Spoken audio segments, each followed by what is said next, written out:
উনি নিজের মতন করে বাঁচতে চাইছেন এবং আশেপাশের মানুষজনদেরকে নিয়ে বাঁচতে চাইছেন। তো খালি আমি নই, আমরা এই জেনারেশনের মানুষ প্রত্যেকে এই সিনেমার সাথে, এই চরিত্রের সাথে অনেক মিল পাবে।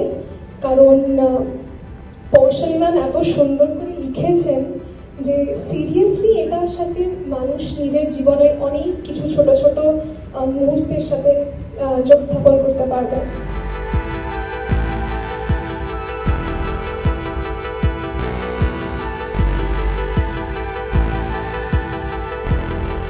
তাদেরকে বিভিন্ন জায়গা পরিদর্শন করাতে নিয়ে যায় এবং সেইখান থেকেই তার জীবনেও এইরকম আমাদের প্রিয় সুমি ম্যামের আবির্ভাব।